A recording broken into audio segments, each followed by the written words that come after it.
Monsters don't just hide in shadows.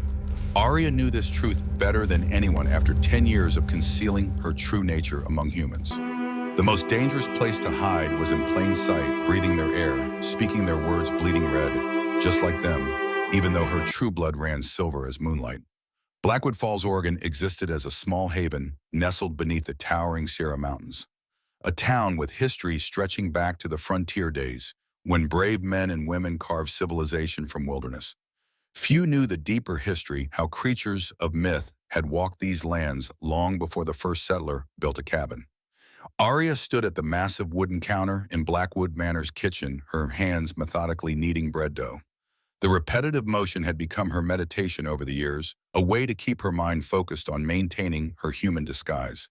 Today, that disguise felt particularly fragile, like holding breath underwater with burning lungs. "The Colonel returns today," announced Margaret, the elderly housekeeper, as she bustled through the kitchen doorway. 3 days early from his Washington trip, Aria's hands stilled in the dough. Colonel Maxwell Blackwood, the very name sent currents of electricity through her false human form. Owner of Blackwood Manor and the surrounding 10,000 acres. Former Delta Force commander. Heir to one of America's oldest bloodlines. And something else entirely beneath his carefully constructed human exterior. She had managed to avoid him for 5 years since he returned from Afghanistan and took over the estate. Kitchen staff rarely interacted with the master of the house, but occasionally in the deepest hours of night, she sensed him a presence that pulled at her true nature like gravity. "Look sharp, everyone," barked Cook, a retired Army mess sergeant who ran the kitchen with military precision. "The Colonel doesn't tolerate sloppiness." The other servants hurried into motion, but Aria continued working the dough with newfound intensity. Flour dusted her arms like fresh snow as her mind raced through escape plans. Perhaps she could claim illness retreat to her small room in the servants' quarters until he left again. "And," Cook called, using the human name she'd adopted, "those loaves need to be perfect for the Colonel's table tonight." She nodded without looking up. Perfect bread was the least of her concerns when her very existence hung by a thread. Signs had been appearing lately. Children in town born with silver-flecked eyes, iron tools growing inexplicably warm, shadows moving independently of their casters. Her essence was leaking into the world despite her careful containment. The kitchen doors swung open.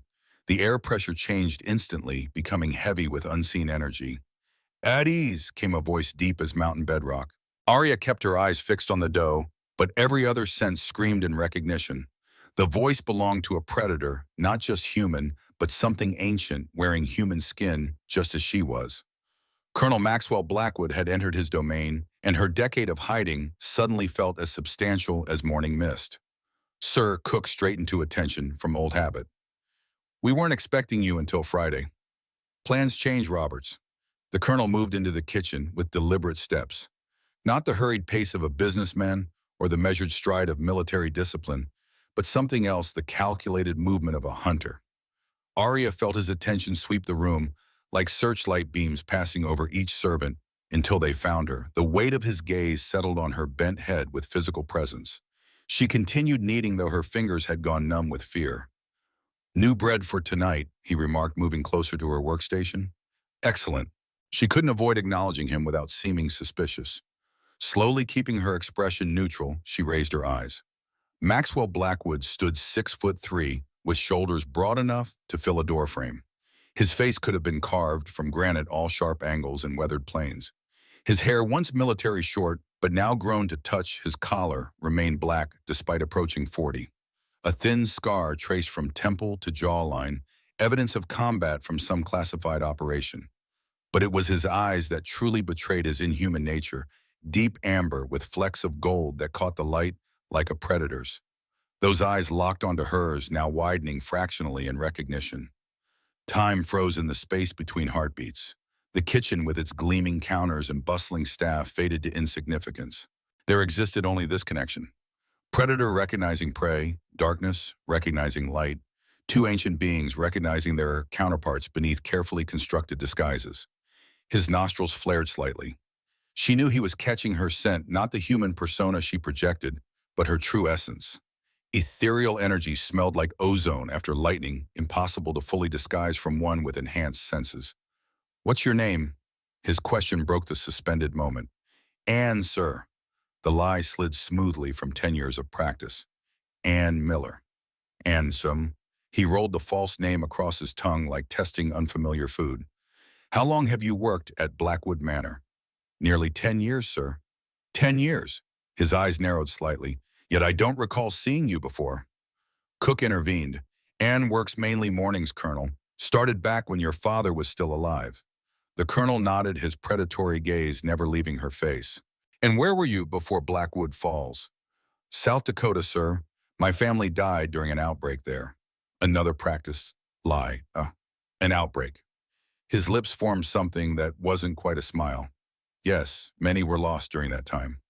He knew she was lying. She could see it in the predatory stillness of his stance, the way his head tilted, slightly as if considering a puzzle. Your shadow, Anne. His voice dropped lower, meant only for her ears. It moves, unusually. Ice filled her veins. Her shadow had been misbehaving more frequently lately, failing to properly mimic human movement patterns. She glanced down to find it stretching toward him with gossamer tendrils no human shadow would form. Must be the kitchen lights, sir. She stepped sideways, forcing her shadow to realign naturally. Must be. His tone made clear he believed nothing of the sort. He reached for one of her unbaked loaves, fingers deliberately brushing against hers in the process. The contact lasted less than a heartbeat, but the reaction was immediate. Silver fire raced through her veins, and her true nature surged against his bonds, desperate to answer whatever had called to it through his touch. She jerked back the bread, tumbling between them.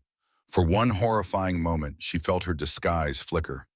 The air around her shimmered with heat that had nothing to do with the ovens. Her shadow on the wall shifted wrongly, too many angles, too much depth, like a reflection in broken water. Forgive me, sir. She dropped to her knees, gathering the fallen dough, using the position to regain control over her form. How clumsy. Rise. The command was gentle but absolute. She stood on shaking legs as he studied her with an intensity that could peel paint from walls. You'll serve at tonight's dinner party, he announced. Cook began to protest. But Colonel Anne works in the kitchens, not tonight she serves. His tone brooked no argument. Then to her specifically, wear something appropriate for the main dining room. You'll attend the head table. The head table where she'd be exposed to every guest, every eye that might notice something amiss. Where she'd stand for hours under the scrutiny of humans who might sense her otherness. But worse, where she'd be near him with his inhuman senses and knowing eyes. One more thing. The Colonel turned at the doorway, his dark gaze finding hers across the chaos of the kitchen. Your shadow, Anne. You might want to tend to it. Her blood turned to ice as she glanced down to find her shadow stretched in impossible directions, writhing like something alive reaching toward him with tendrils that belonged to no human form. When she looked up again, he was gone, leaving only the echo of his presence and the terrible certainty that her decade of hiding had just ended. The grand dining room of Blackwood Manor transformed at sunset. Crystal chandeliers cast dancing light across walls adorned with antique weapons and portraits of stern-faced Blackwood ancestors dating back to Revolutionary times. The massive oak table gleamed beneath carefully arranged silver and china, while fresh-cut flowers from the estate gardens scented the air. Aria stood with the other servants in a side chamber receiving final instructions.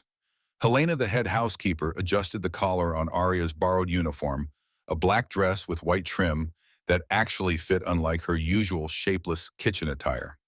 Remember, Helena whispered sharply, pour from the right, never speak unless addressed directly, and whatever you do, don't look the guests in the eye. If only it were that simple. Aria's true concern wasn't etiquette, but survival. Her encounter with the Colonel that morning had weakened her disguise. Maintaining human appearance now required constant concentration, like balancing on a tightrope while juggling flaming torches. Tonight's guests include military officials, business associates, and Dr. Eleanor Reed from the Emeritus Institute. Helena continued adjusting uniforms and giving instructions.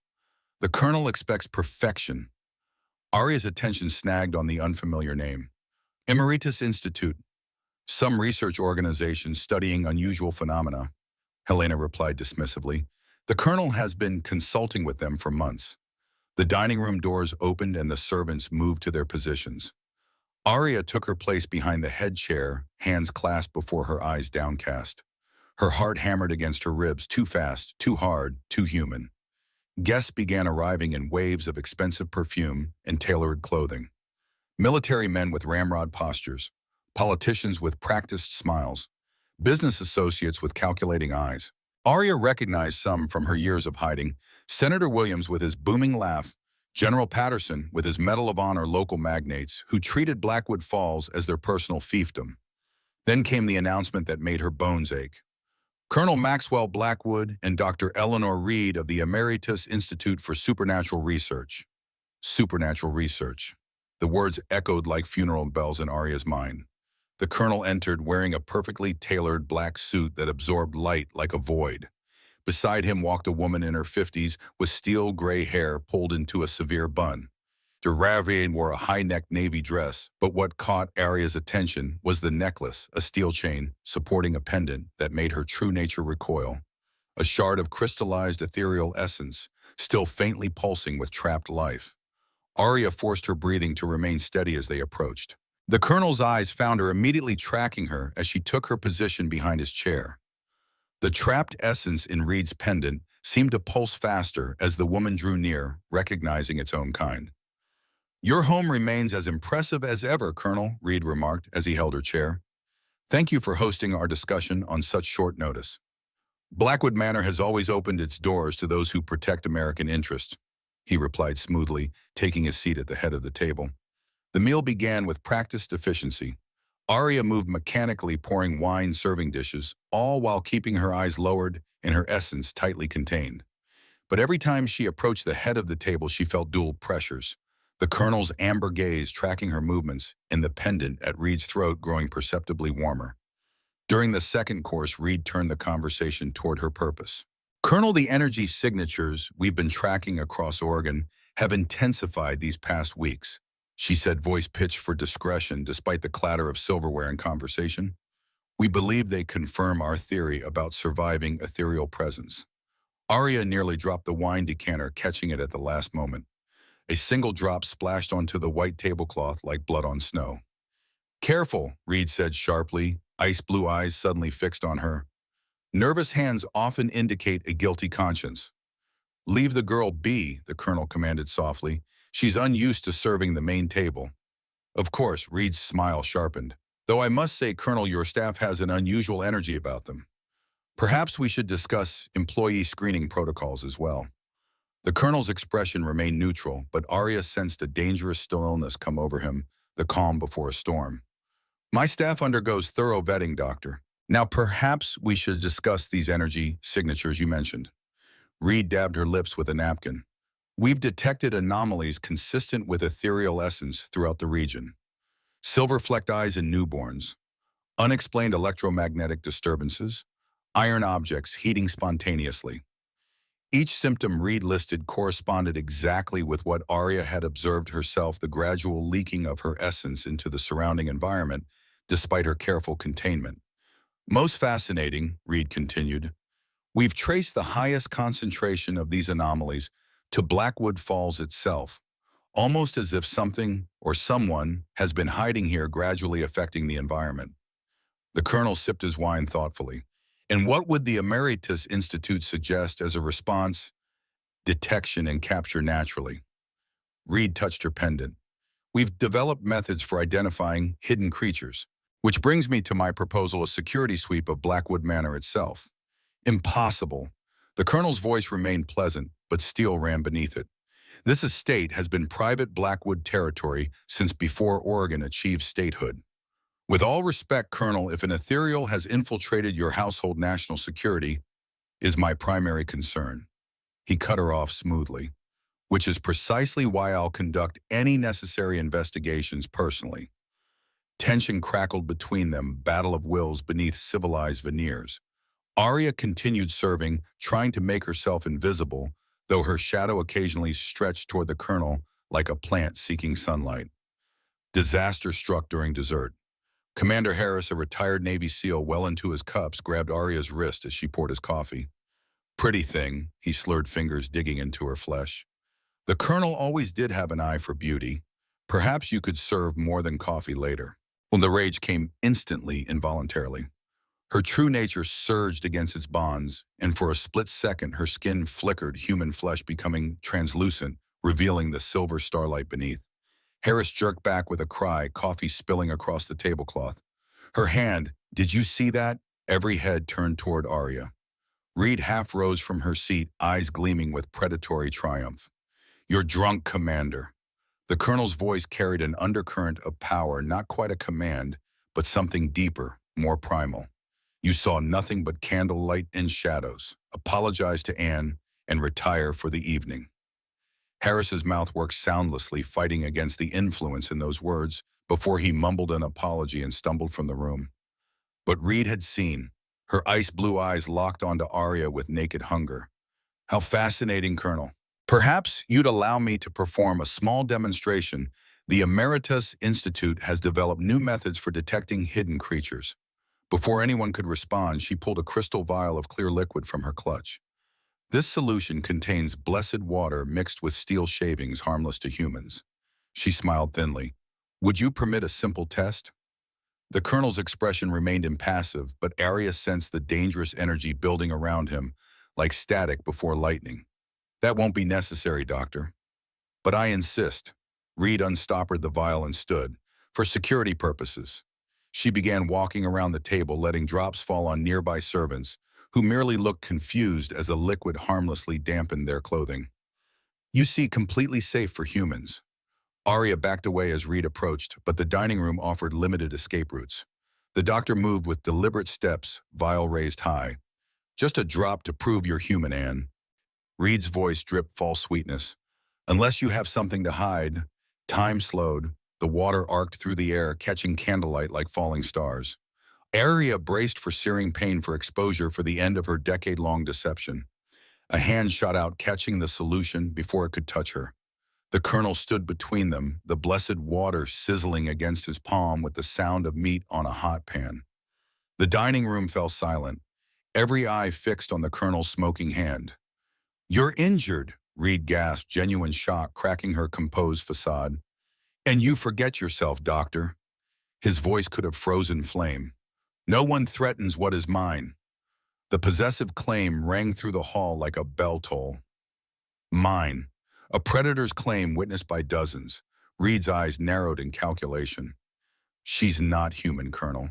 Surely you can sense it. And now I see you're not entirely human yourself." Her voice dropped to a whisper. "What are you protecting, guards?" The colonel's command brought 4 security personnel instantly to attention. "Escort Dr. Reed to the guest wing. She will remain as our guest until certain matters are resolved." As the guards surrounded her, Reed's gaze locked onto Aria with naked hatred.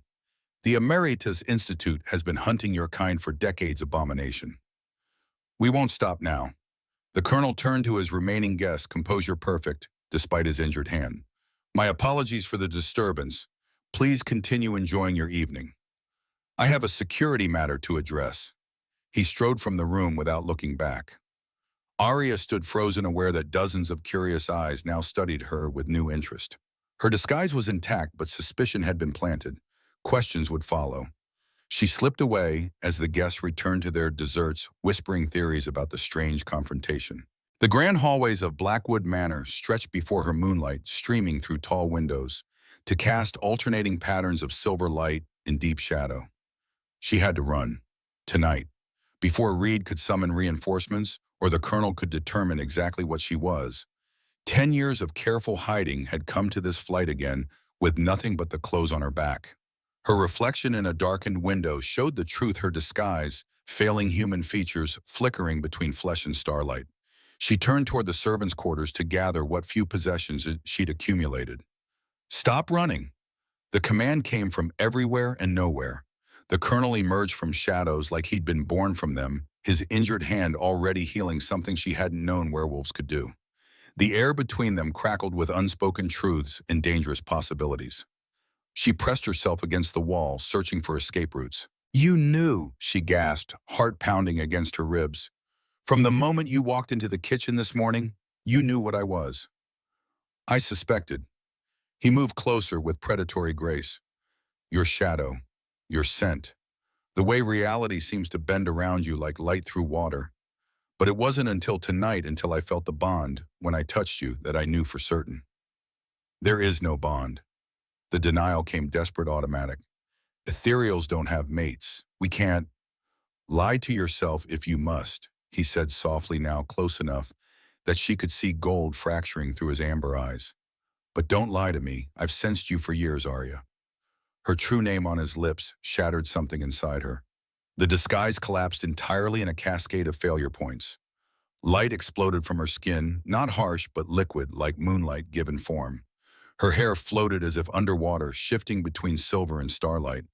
Her eyes became pools of infinite depth containing galaxies. She stood before him as she truly was, the last ethereal, a being of pure magical essence wrapped in a form that was almost but not quite human. The colonel didn't step back. Instead, he reached out, his fingers hovering inches from her luminescent cheek. Beautiful, he breathed like a man seeing stars for the first time. I'm an abomination, she whispered. Your people hunt mine. Reed will return with an army. Every moment I remain puts you in danger. I've been in danger since the day I returned from Afghanistan. His hand finally made contact, and where his skin met her ethereal form, silver light danced between them. My father didn't die naturally, Aria. He was poisoned by those who wanted a different master for Blackwood lands, one they could control. The confession hung between them. She saw the weight he carried, the loneliness of a position built on blood and betrayal. Why did you protect me tonight? Because my wolf recognized you before my mind did. His other hand came up, framing her face. For 5 years, I've felt this pull toward the kitchen, toward a servant who somehow made my wolf howl for its mate, because you're not the only one hiding your true nature. Before she could ask what he meant, he began to change. Not the fluid shift of a normal werewolf, but something primal and ancient. His bones broke and reformed his skin, rippling with fur that seemed to absorb light rather than reflect it. When the transformation ended, a massive wolf stood before her, but its eyes held too much intelligence, its form too large, its presence too otherworldly. First wolf, she gasped, recognizing the creature of legend, the original predator that existed before the moon goddess tamed them. Cursed, he said, voice strange coming from lupine jaws. My bloodline carries the curse of the first wolves. We're neither fully human nor wolf. We heal from wounds that should kill us, but bless water and steel burn us as they burn you. Monsters just like the ethereals. Understanding washed over her. That explained his resistance to commands, why the blessed water burned him. He wasn't purely werewolf, but something older, more primal. We're both remnants of the old world. He continued, shifting back to human form with unnatural speed. The healing ability made sense now. It wasn't wolf magic, but something more ancient. Perhaps that's why fate bound us together. He gestured toward the library doors. Reed is being watched. But first you need to tell me everything, why you're here, why you've been hiding what you're running from. Aria looked at this impossible alpha, this cursed man who'd claimed her, before dozens of witnesses who stood between her and blessed water, who showed her his monstrous truth without fear. My mother, Valeria, she began, her form flickering between human and ethereal as emotions surged. She didn't die in the Great Purge when humans hunted us. She became something else, something hungry. Valeria has been hunting me for 10 years, feeding on ethereal essence to maintain her twisted existence. I came to Blackwood Falls because the manor's steel wards work both ways, not just keeping magic out, but hiding it within. She looked up at the ancient protections built into the ceiling moldings, invisible to human eyes but glowing faintly to her true vision. I've been safe here until now. Glass shattered behind them. Through the broken window came creatures of living shadow, their forms writhing with corrupted magic. At their center floated a being that might once have been beautiful, an ethereal whose light had turned to darkness, whose essence consumed instead of creating. Hello, daughter, Valeria said, voice like breaking bells. Time to come home. Maxwell Blackwood, Colonel of American Special Forces and heir to the first wolf bloodline, stepped between Aria and the twisted creature who had once been her mother. His eyes blazed, gold claws extending from human fingers. She is under my protection, he growled, the sound rumbling from deep in his chest. This is Blackwood territory. Aria's mother laughed, the sound like shattering crystal. How charming. The little wolf thinks he can challenge me, her attention fixed on him with predatory interest. And what are you, not quite wolf, not quite human? How delicious. Mother, Aria stepped forward, silver light coalescing around her hands. You don't have to do this. The hunger can be controlled. Let me help you. Help me, her mother's twisted form pulsed with stolen light. You think I want to be cured? This isn't a disease, child. It's evolution. The shadow creatures lunged simultaneously, their forms spreading across the hallway like spilled ink. Ancient paintings crumbled at their touch, centuries of Blackwood history dissolving into ash. Aria's light flared instinctively, creating a barrier that made them recoil with shrieks that weren't quite sound. Protective of your pet human, her mother drifted closer. How disappointing. I raised you to be apex, not prey. You raised me to run, Aria spat back, her form solidifying with anger. To watch you drain our own kind for power. Maxwell moved to stand beside her, his cursed wolf rippling just beneath his skin. The anomalies Reed mentioned, they were you, weren't they? He asked Aria's mother. The little scientist, her mother laughed. She's been useful following my trail, flushing out hidden ones for me to harvest, though she doesn't know it yet. Her attention fixed on Maxwell with renewed interest. Now I understand why Aria hid here. The first wolf bloodline. Ancient protections built into the very walls. How clever. Get behind me, Maxwell commanded Aria. She grabbed his arm instead. No, she's here for me. This is my fight. Our fight, he corrected.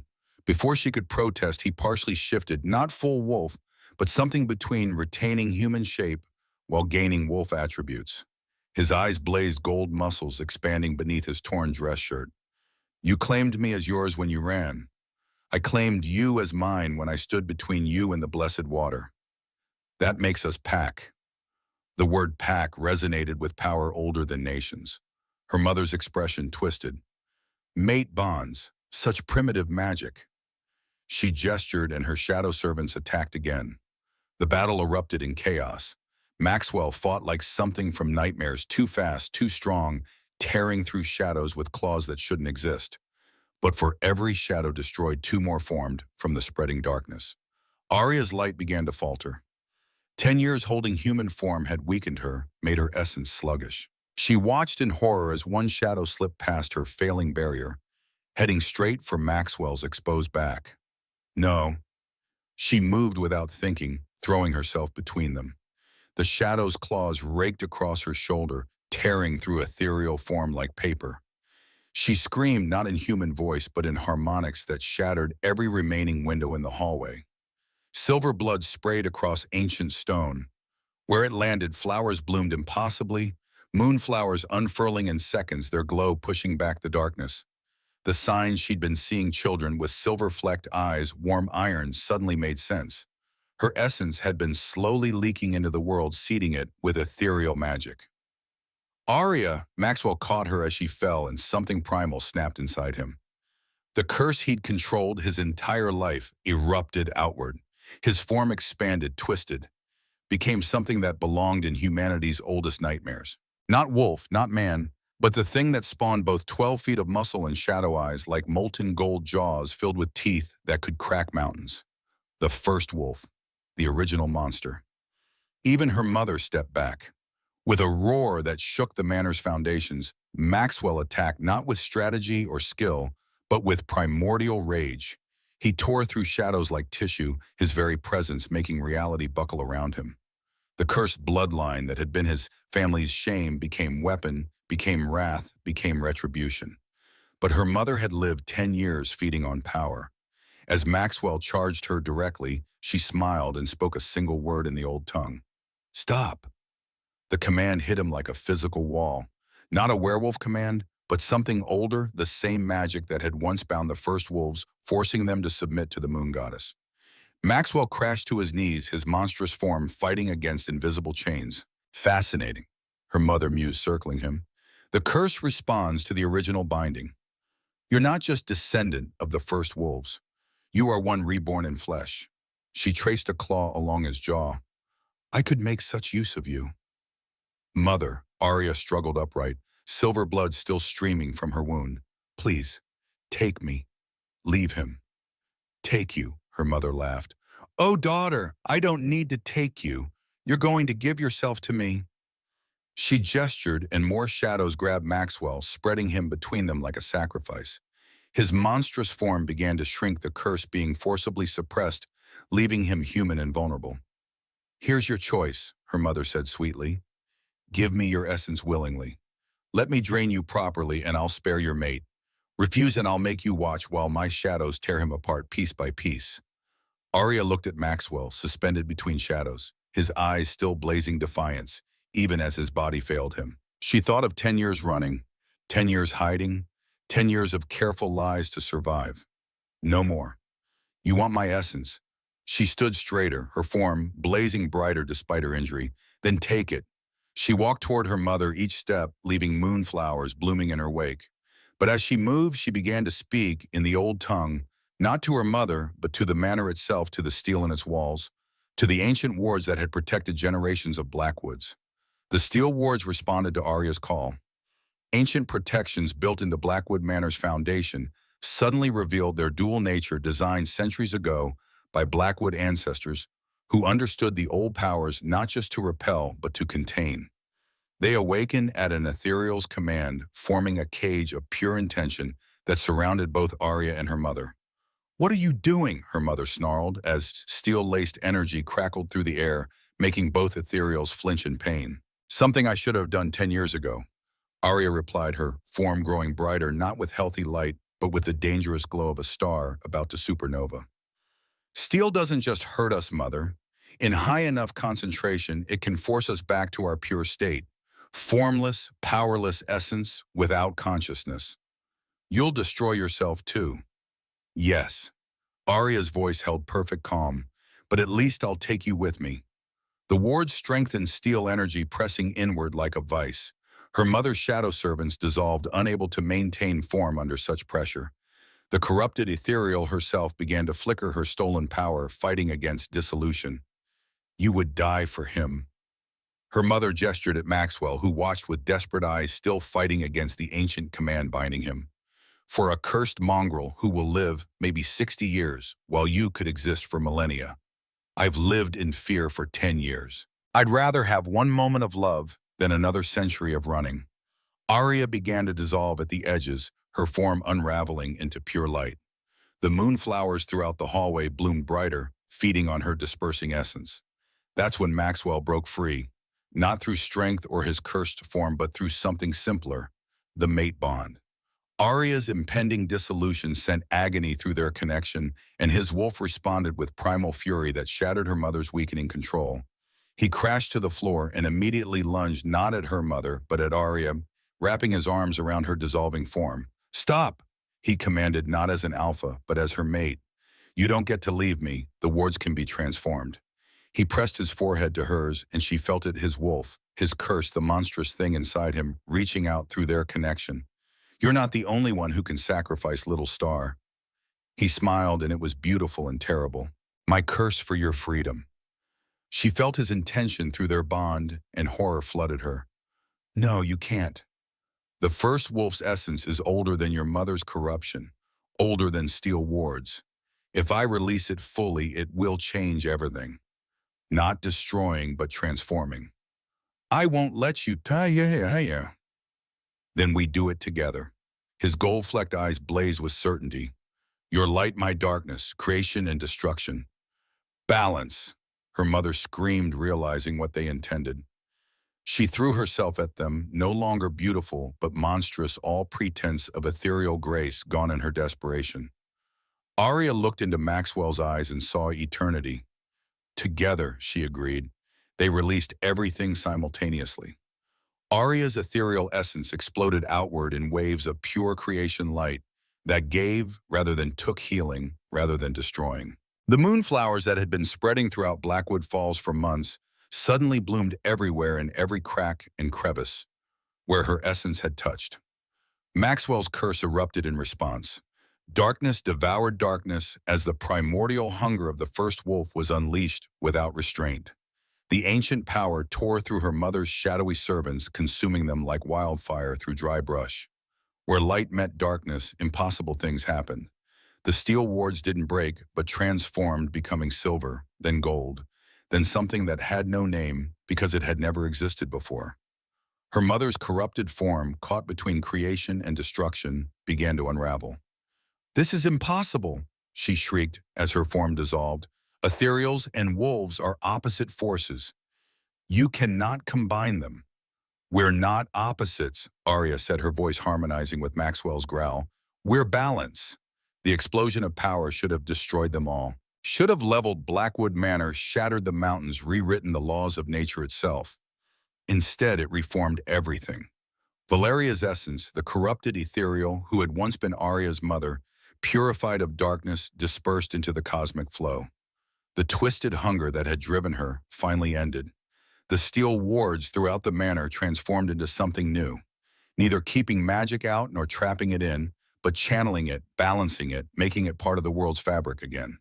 At the center of the transformation, Aria and Maxwell collapsed into each other, forever changed. Aria remained ethereal, but no longer purely so. Threads of shadow wove through her silver light, Maxwell's essence permanently entwined with hers. She could hold human form without effort, now the wolf curse stabilizing what had always been fluid. Maxwell remained cursed, but differently. The first wolf no longer fought against his human side, but merged with it. His eyes held permanent flecks of gold among the amber, and shadows bent strangely around him. They were neither fully their original selves nor completely transformed, but something new, something balanced. Dawnlight crept through the shattered windows. Impossible gardens bloomed in the hallway, moonflowers and shadow roses growing side by side in the wreckage. Plants that shouldn't exist thriving together, feeding on the new energy that radiated from the transformed wards. Footsteps pounded in the corridor. Maxwell's security team burst in, weapons drawn only to freeze at the sight before them, their colonel holding a being of living starlight amid a garden of impossible flora. Frank Carson, Maxwell's head of security and longtime family friend since their shared service in Vietnam, lowered his weapon first. "Jesus Christ, Max, what the hell happened here?" Before Maxwell could answer, more footsteps approached. Eleanor Reed appeared, escorted by two guards but no longer restrained.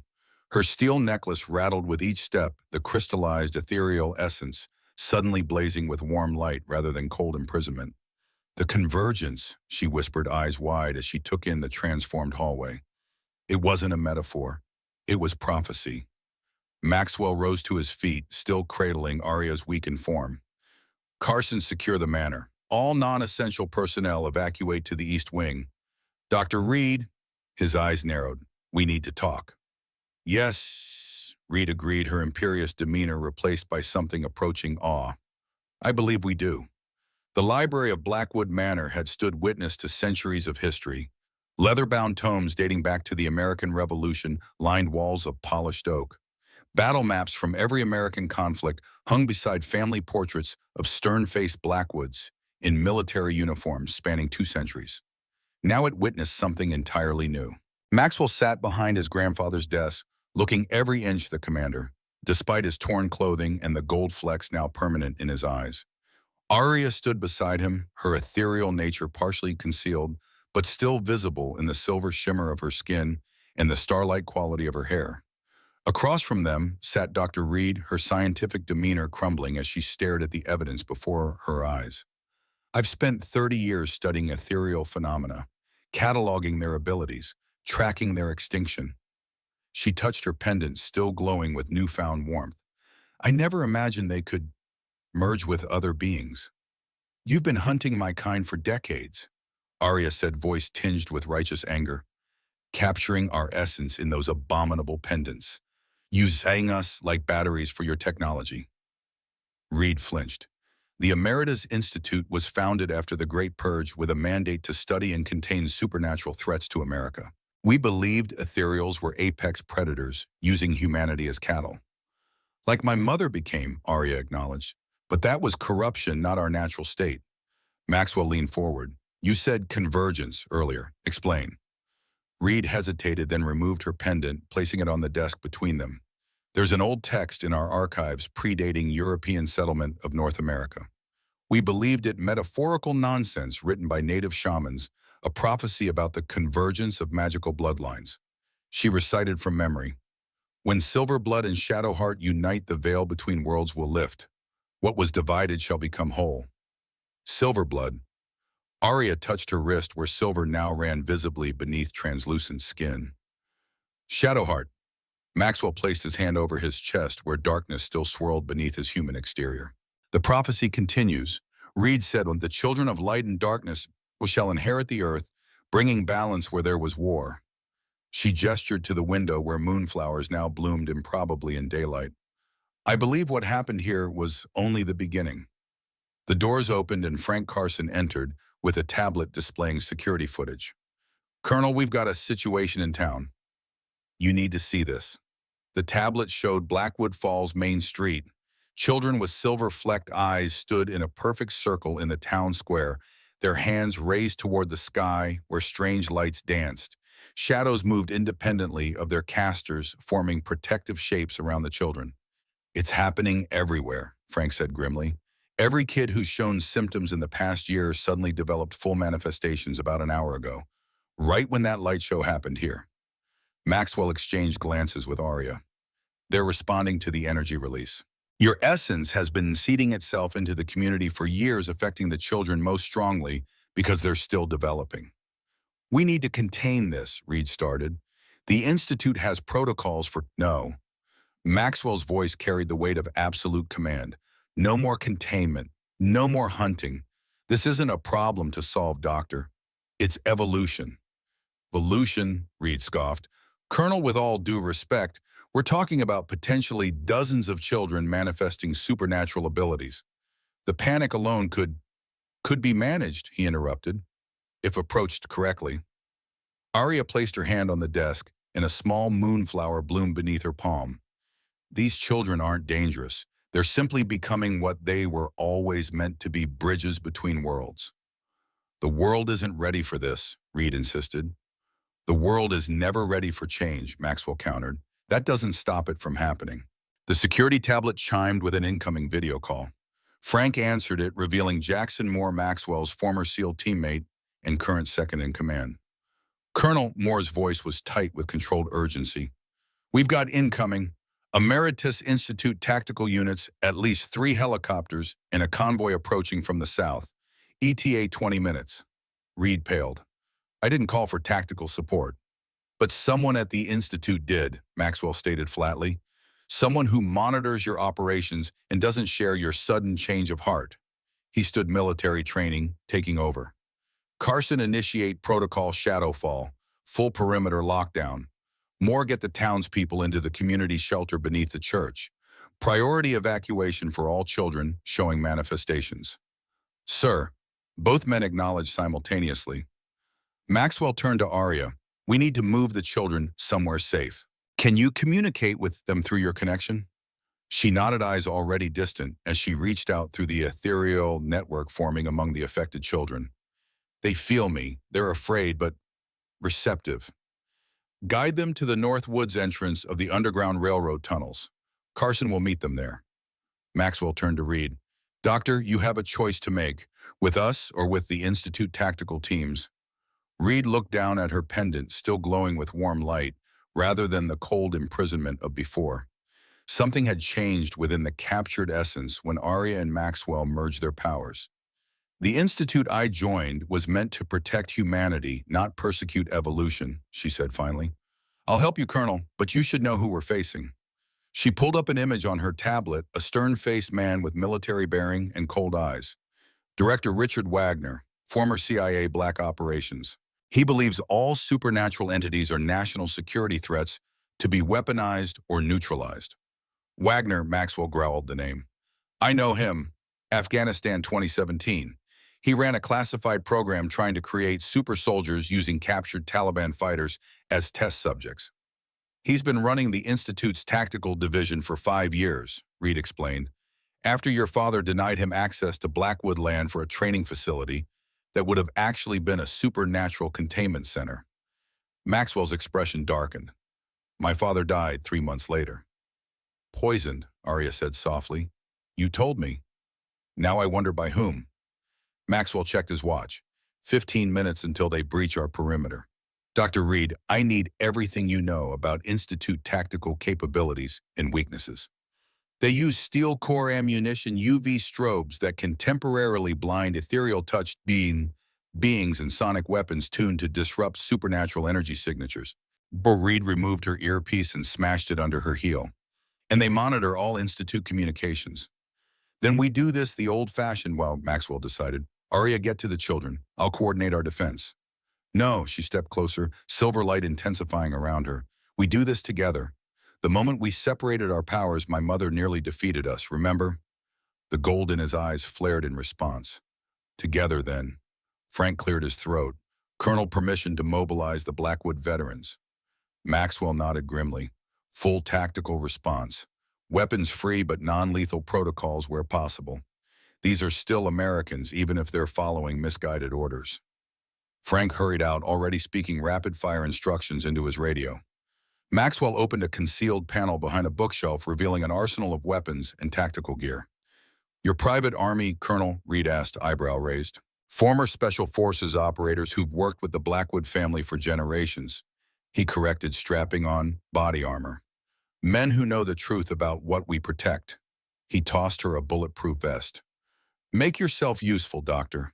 Those are your people coming to attack American citizens on private property. As he armed himself with practiced efficiency, Maxwell explained to Aria, my great-grandfather established the Blackwood veterans during World War II. Former soldiers who showed sensitivity to supernatural occurrences. Most discovered their abilities in combat situations. Men who'd seen things they couldn't explain, Reed murmured. The Institute has files on similar phenomena, soldiers who developed heightened senses or intuition after prolonged combat exposure. The thin places between worlds open widest during moments of extreme stress, Aria said, watching Maxwell check a massive custom-built sidearm. Your human war zones create perfect conditions for crossing, which explains why Blackwood men have traditionally served in every American conflict. Maxwell slid extra magazines into his tactical vest. We're drawn to those thin places.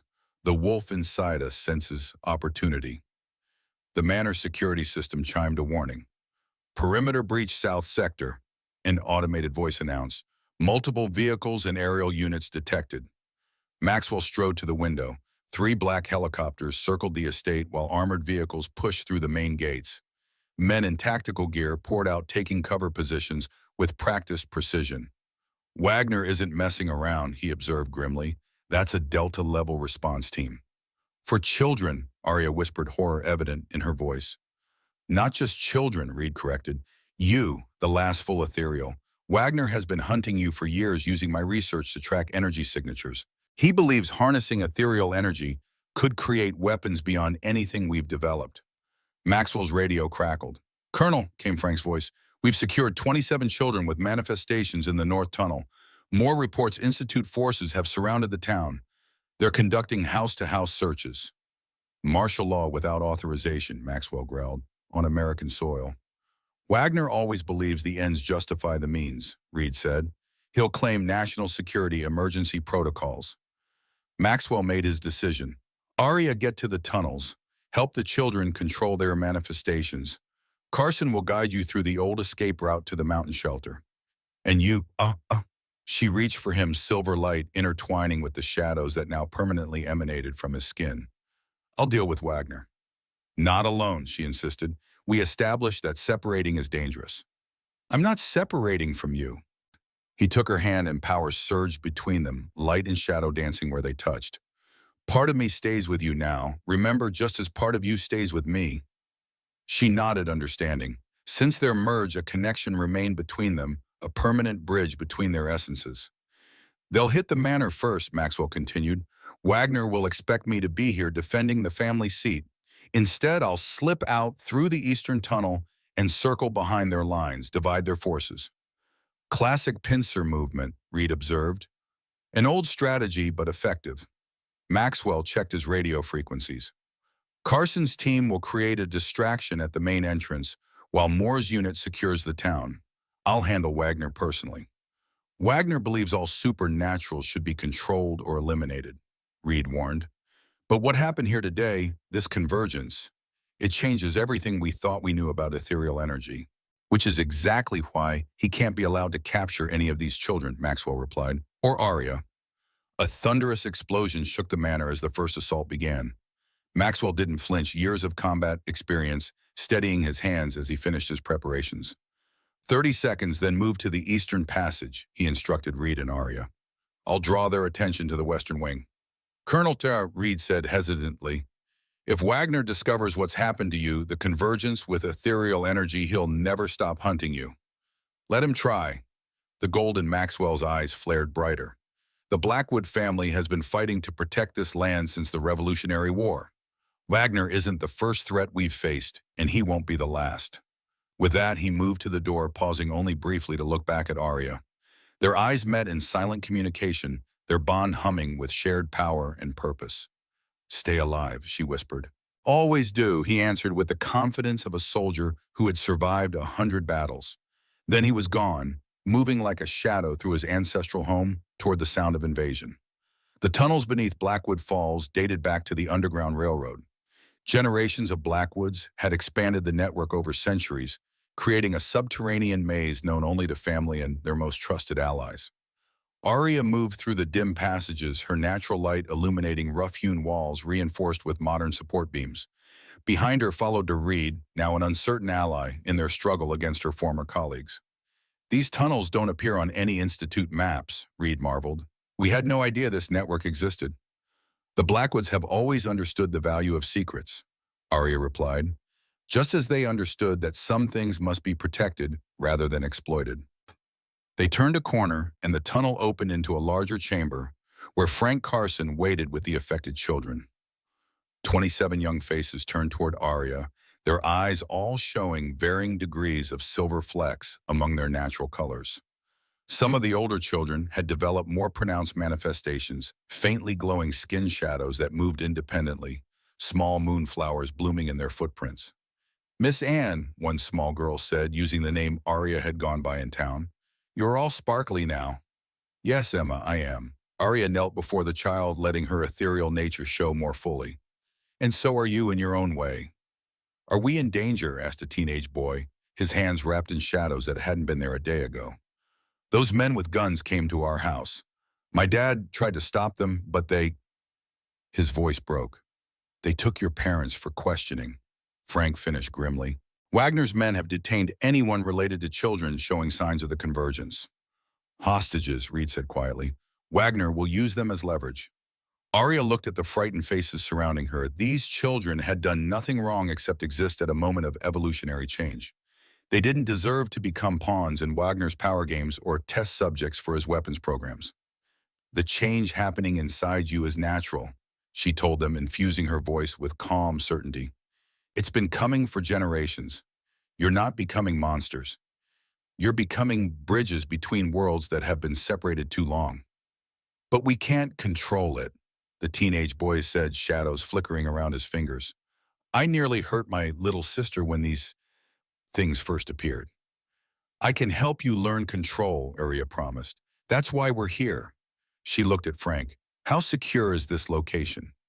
Reasonably, he answered, but we can't stay indefinitely. The Institute has thermal imaging technology that might eventually detect this many bodies clustered underground. We need to move them to the mountain shelter, Reed suggested. The old mining tunnels were reinforced with steel during the Cold War. If they've transformed like the wards at the manor, they might actually amplify the children's abilities rather than dampen them. Frank nodded. That's the plan. But we need to coordinate with the colonel first, make sure our path is clear. As if summoned by the mention, Maxwell's voice came through Frank's radio. Carson status report. Frank keyed his mic. All packages secured at Checkpoint Alpha. Ready for Phase 2 on your mark. Negative, Maxwell replied, his voice tight with suppressed urgency. Wagner has deployed a new weapon, some kind of ethereal detection grid. Any significant manifestation will trigger their sensors. Aria felt cold fear spread through her. The children can't hide their energy yet. They haven't learned control. Exactly the problem, Maxwell confirmed. Moore's team is pinned down in the town center. Wagner's using civilian hostages as shields. We need a new strategy. What about the convergence? Aria asked suddenly. If these steel-lined tunnels have transformed like the wards at the manor, Could they mask our energy signatures rather than amplify them? There was a moment of silence before Reed spoke up. That's actually possible. The transformed steel might create a dampening field instead of a containment one. Test it, Maxwell ordered. Aria placed her palm against the tunnel wall, reaching out with her senses. Where once the steel reinforcements would have burned her ethereal form, they now responded differently, absorbing her energy, cycling it, redirecting it through the structure itself. It's working, she reported. The steel is channeling the energy, dispersing it harmlessly throughout the system. That gives us an option, Maxwell said. Carson, proceed to the mountain shelter through the eastern passage. I'll create a diversion at the manor to draw Wagner's forces away from your route.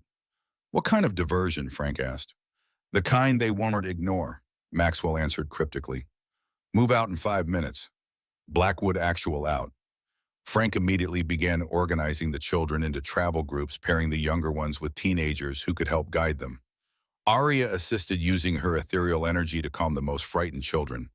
De Ridder approached her privately. There's something you should know about Wagner. What? He doesn't just want to contain ethereal energy. He believes it can be weaponized on a scale we've never seen before. Reed looked haunted. My research indicated that pure ethereal essence, if properly harnessed, could theoretically affect quantum fields. Meaning what exactly? Aria asked, though she feared she already knew. Meaning he could potentially destabilize the fundamental forces holding matter together. Reed's voice dropped to a whisper. Wagner doesn't just want weapons. He wants the power to unmake reality if necessary. And he thinks I'm the key to that power, Aria realized. The last full ethereal. You and now these children, Reed confirmed, and possibly Colonel Blackwood if Wagner discovers your convergence. Aria stared at the children preparing for evacuation, their newly manifested abilities flickering around them like birthday candles, beautiful, innocent, and utterly vulnerable. We need to move, Frank called. Eastern Passage, single file. Older kids watch the younger ones. Nobody gets left behind. As they began filing toward the tunnel mouth, the ground above them trembled with distant explosions. That's the Colonel's diversion, Frank said grimly. Aria reached out through her connection to Maxwell and feeling the sudden surge of power as he released his transformed nature. The first wolf, now merged with ethereal energy, was hunting. Above ground, Maxwell Blackwood stalked across the battlefield his ancestral home had become. Institute tactical teams had breached the manor's outer defenses, deploying in textbook military formation around the main building. He moved like shadow-given form, his special forces training enhanced by preternatural speed and senses. 3 operatives went down before they registered his presence, precision strikes to non-lethal points, just enough force to incapacitate without killing. Maxwell had no quarrel with soldiers following orders. His target was the man who gave those orders. Director Richard Wagner stood behind the tactical line, monitoring the assault from an armored command vehicle. Tall and gaunt, with steel-gray hair cut to military precision, he projected the cold authority of a man accustomed to absolute control. Team Alpha breached the East Wing, Wagner instructed, through his communication system. Gamma Team, deploy the E-suppressors around the perimeter. I want every ethereal signature contained. A subordinate approached, hesitation evident in his posture. Sir, we're picking up unusual readings from the manor. The energy signatures don't match to any known ethereal patterns. Explain, Wagner demanded. It's as if the ethereal energy has merged with something else, something we haven't cataloged before. Wagner's eyes narrowed. The Blackwood bloodline. I always suspected they weren't entirely human. A thin smile crossed his face. This changes the parameters. Deploy the Alpha-class containment protocols as well. Sir, those protocols haven't been field-tested. The potential collateral damage to civilians is acceptable given the threat level, Wagner finished coldly. Execute my orders. The subordinate saluted and departed, leaving Wagner alone in the command center, surrounded by monitoring equipment, tracking energy signatures across the Blackwood estate. He never sensed the shadow detaching itself from the vehicle's dark interior. Hello, Richard. Wagner spun around, reaching for his sidearm, only to find his arm caught in an iron grip. Colonel Maxwell Blackwood stood before him, eyes blazing gold, in a face that remained eerily calm. Blackwood, Wagner managed composure, slipping only slightly. You're interfering with a national security operation. No, Maxwell corrected. I'm preventing an illegal assault on American citizens, on my family's land. Wagner's eyes narrowed, taking in the subtle changes to Maxwell's appearance. The gold flecks in his eyes, the way shadows seemed to cling to him unnaturally. You've been compromised, Wagner concluded. The ethereal has affected you somehow. Not compromised, evolved. Maxwell released Wagner's arm but blocked the only exit. Call off your men, Richard. The children aren't a threat.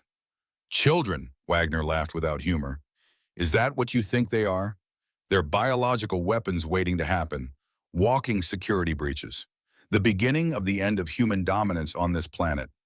They're American citizens with constitutional rights, Maxwell countered.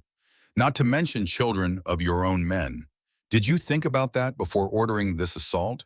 How many of your operatives have kids in Blackwood Falls? A flicker of uncertainty crossed Wagner's face before his resolve hardened. Sacrifices must be made for the greater good. You understand that concept, Colonel. You've made those calls in combat. Against enemy combatants, yes, not against our own children. Maxwell's voice dropped dangerously. This ends now, Wagner. You're going to order your men to stand down and release all civilian hostages. Wagner studied him, calculating. And if I refuse, the shadows around Maxwell deepened, coalescing into something almost solid. The temperature in the command center dropped noticeably. Then you'll learn firsthand why the Blackwood family has guarded these secrets for centuries. Golden light flickered behind Maxwell's eyes. Why we were feared long before America existed. Wagner reached slowly for the console behind him. Impressive intimidation tactics, Colonel, but I have one advantage you've overlooked. His finger pressed a button, and suddenly the air was filled with a high-pitched whine. Maxwell staggered, the sound somehow interfering with his transformed nature, setting every nerve ending on fire. Sonic disruptor, Wagner explained calmly, drawing at his sidearm. Tuned specifically to affect supernatural neural pathways, one of many countermeasures we've developed. Maxwell fought through the pain, forcing his body to adapt as the first wolf and ethereal energies within him battled the external assault. You've been planning this for years. Since your father denied me access to Blackwood land. Wagner checked the specialized ammunition in his weapon. He discovered our true purpose and threatened to expose the Institute. Unfortunately for him, heart attacks are so common in men his age. The confirmation of his suspicions gave Maxwell new strength. You murdered my father. I neutralized a threat to national security, Wagner corrected, just as I'm about to neutralize you. He raised his weapon, aiming center mass at Maxwell's chest. The ethereal female and the children will be taken alive for study. You, however, are too dangerous to contain. Maxwell's enhanced senses detected the subtle change in air pressure as Wagner's finger tightened on the trigger. Time seemed to slow as the first wolf's instincts merged with his Delta Force training.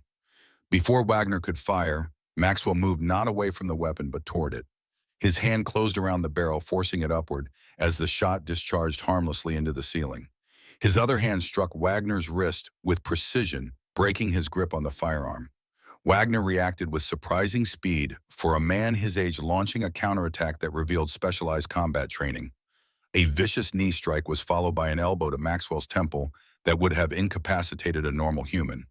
But Maxwell was no longer entirely human. He absorbed the blow, allowing the first wolf's durability to protect him while maintaining enough control to avoid killing Wagner in retaliation. This was still an American military official, misguided as he might be.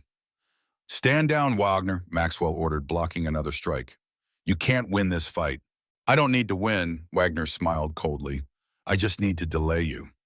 Too late, Maxwell realized the true purpose of this confrontation.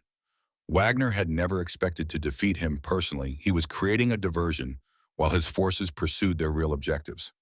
Aria and the children. Maxwell's momentary distraction cost him. Wagner activated another sonic device, this one small enough to fit in his palm, but powerful enough to drive Maxwell to his knees. The disruptive frequency attacked the merged energies within him, forcing the separation of wolf and ethereal essences that had become intertwined. Fascinating, Wagner observed dispassionately. Your biology has actually bonded with the ethereal energy at a cellular level. The research potential is remarkable. Through the haze of pain, Maxwell reached for his radio. Carson, trap, abort mission. Wagner knocked the radio away. Your people can't hear you, Colonel. We're jamming all unauthorized communications. He keyed his own comms unit. All units converge on the eastern tunnels. I want those children secured immediately. Deploy E-suppressors at all tunnel exits.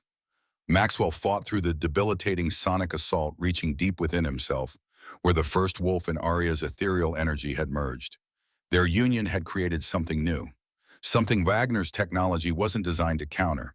Instead of fighting the separation, he embraced it, allowing the energies to fully diverge within him before snapping back together like a rubber band stretched and released. The resulting energy pulse shorted out Wagner's sonic device in a shower of sparks. Wagner stumbled back, genuine fear crossing his features for the first time. What are you? Maxwell rose to his full height, eyes now blazing, solid gold shadows coalescing around him like living armor. I am what you most fear, Richard. The future you can't control. Outside gunfire and explosions intensified as the Blackwood veterans engaged Institute forces. Maxwell could sense the battle, turning his men using their superior knowledge of the terrain to outmaneuver Wagner's tactical teams. But the children remained vulnerable. Without direct communication, Frank wouldn't know about Wagner's trap. Maxwell needed to reach Aria, not through technology but through the bond they now shared. He closed his eyes, focusing on the connection that stretched between them like a golden thread. Their partial merger had created a psychic link, tenuous but real. If he could just reach her, Aria. Miles away, deep in the eastern tunnels, Aria staggered mid-step. The children around her stopped, sensing the disturbance in her energy field. Miss Anne, Emma asked worriedly, are you okay? Aria focused inward, feeling Maxwell's presence through their bond. Danger, trap, eastern exit compromised. We need to change course, she announced urgently. Frank, the eastern exit is a trap. They're waiting for us. Frank frowned. How do you know? Maxwell told me. She touched her chest where the bond pulsed strongest. We're connected now. He's fighting Wagner, but he managed to warn us. Reed stepped forward. There's another option, the northern mining shaft. It was abandoned in the 1950s when the silver deposits ran out. The Institute doesn't have it on any maps. It's unstable, Frank objected.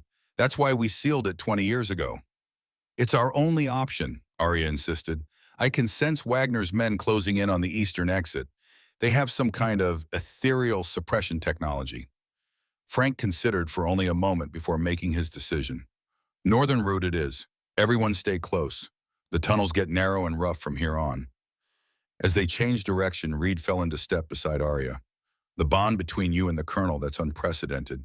No documented case exists of ethereals forming psychic connections with other species.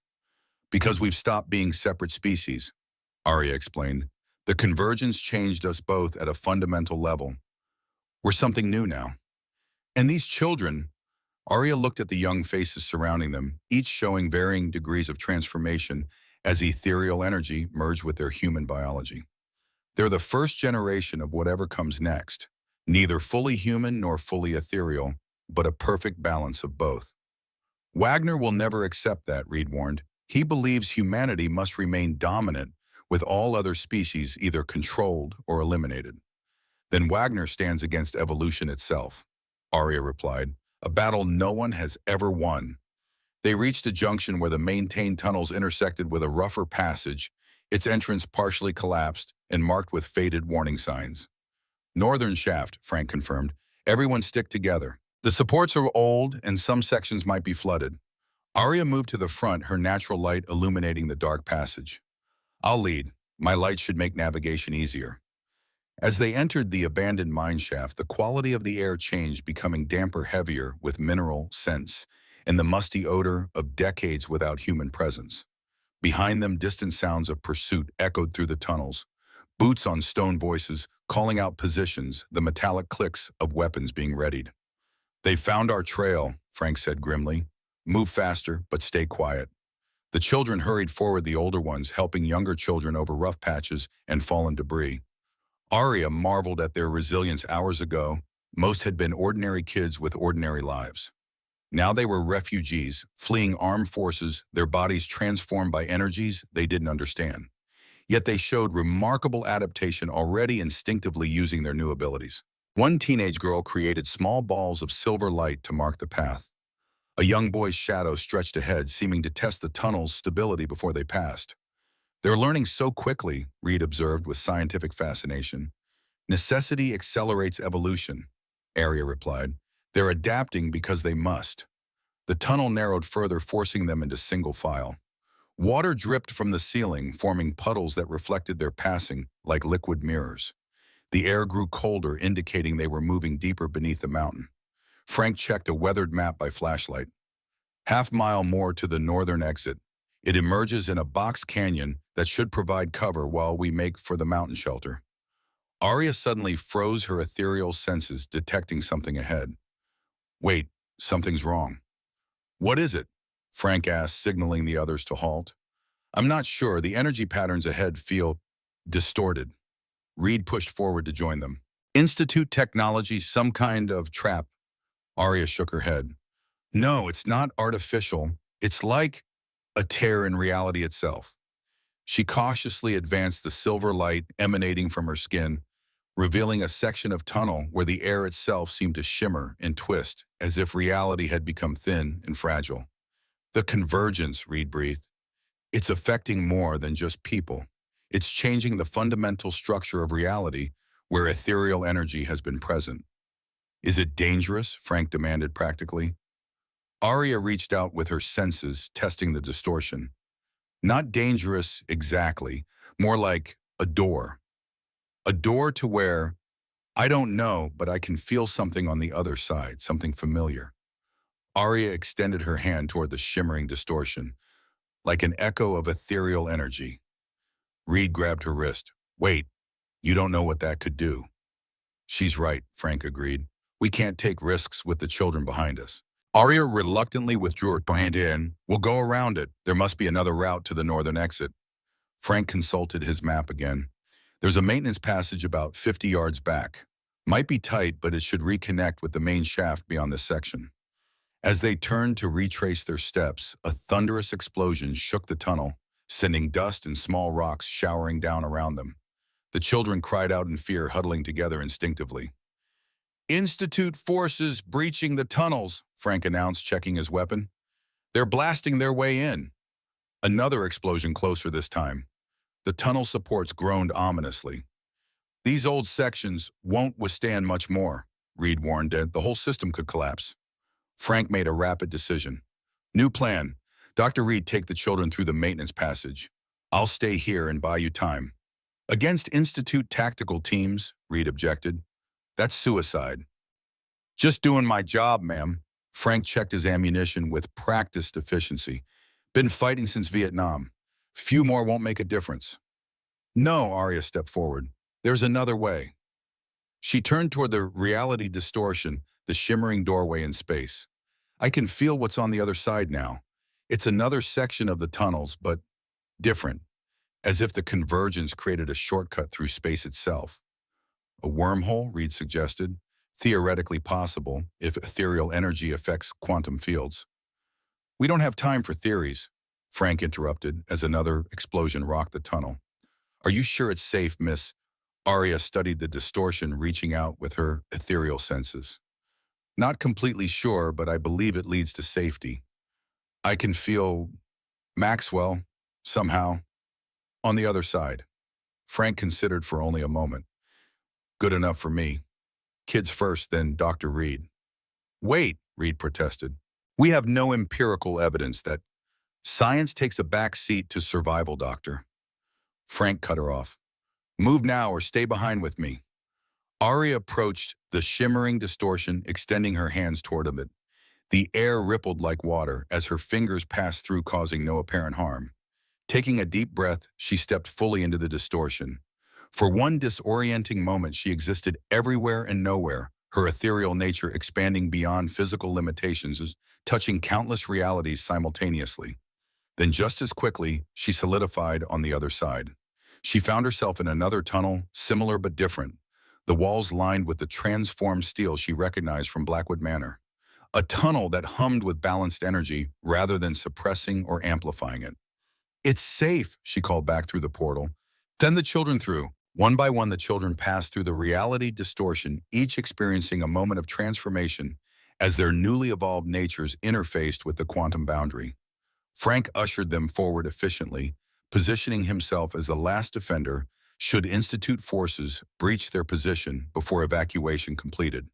As the final child stepped through, Ian hesitated at the threshold, scientific curiosity battling with survival instinct.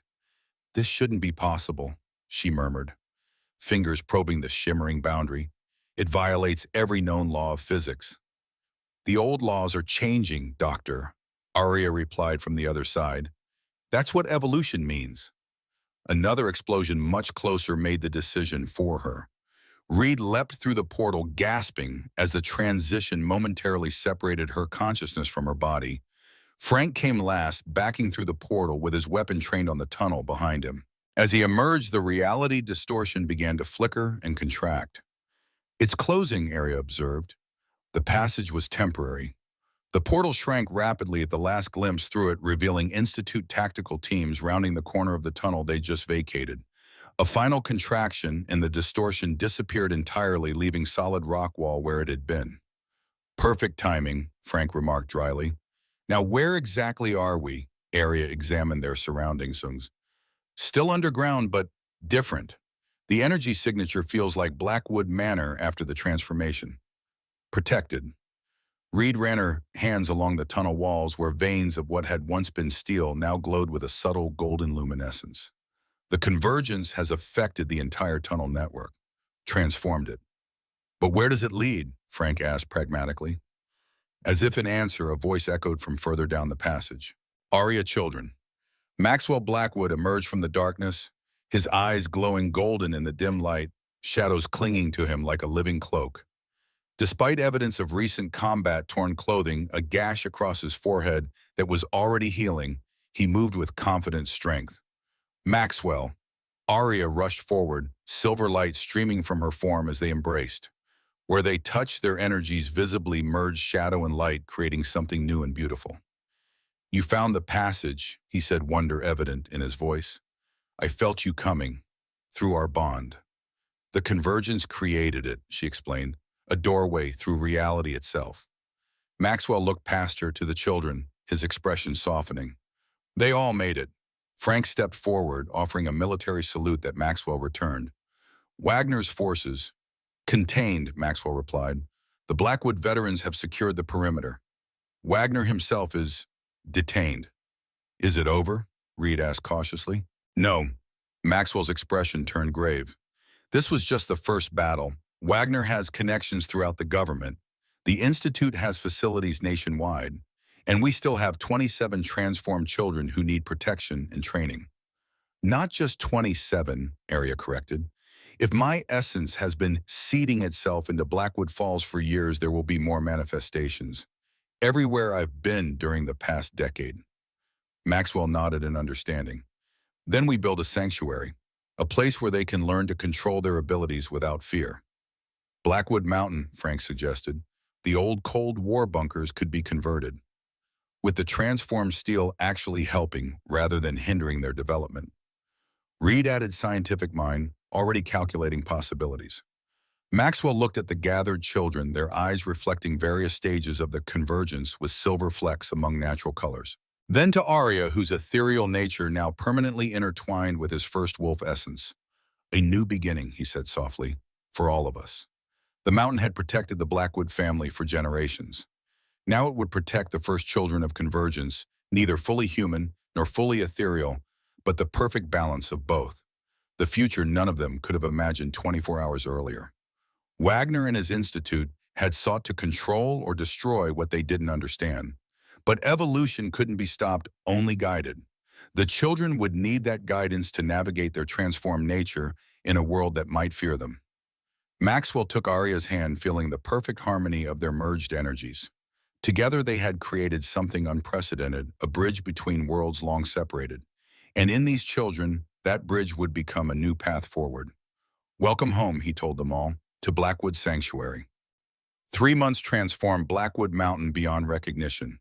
What had once been a Cold War military installation became a sanctuary, a school and a fortress all at once. Maxwell Blackwood stood on the observation deck carved into the mountainside, watching the sunset paint the Oregon landscape in hues of gold and crimson. His enhanced vision could pick out the distant lights of Blackwood Falls, now under the protection of more security teams. Closer, the newly constructed training fields, where children learn to control their evolving abilities. Thinking about Wagner, Frank Carson approached the old Vietnam veteran, moving with the quiet assurance that came from decades of surviving impossible situations. Among other things, Maxwell acknowledged, Wagner remained secured in the mountain's detention level, stripped of authority, but still dangerous for the knowledge he possessed. The Institute had gone silent after their failed operation, regrouping behind closed government doors, preparing their next move. Reed's team finished analyzing the data from the convergence event, Frank reported. Thought you'd want to know immediately. Maxwell turned from the view. And it's happening beyond Blackwood Falls. Children born within 50 miles of anywhere Aria live in during the past decade and are showing signs of the change. Silver eyes, moving shadows, some abilities manifesting after puberty.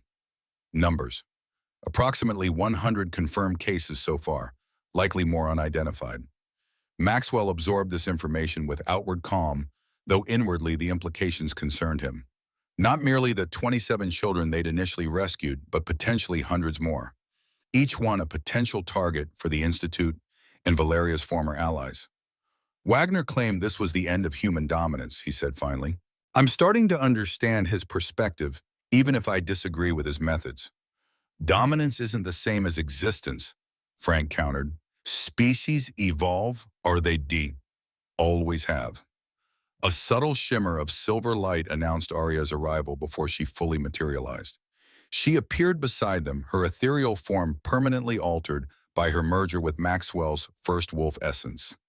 Threads of shadow wove through her silver luminescence, creating a beautiful harmony of opposites. The children are ready, she announced. It's time. Maxwell nodded, his expression solemn. Today would determine whether their sanctuary became a permanent haven or merely a temporary shelter before catastrophe. Together they descended into the mountain complex, passing through corridors where transformed steel pulsed with subtle golden energy.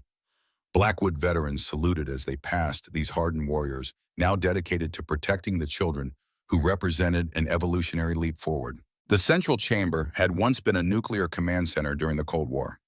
Now it served as both classroom and council room for the sanctuary's growing population.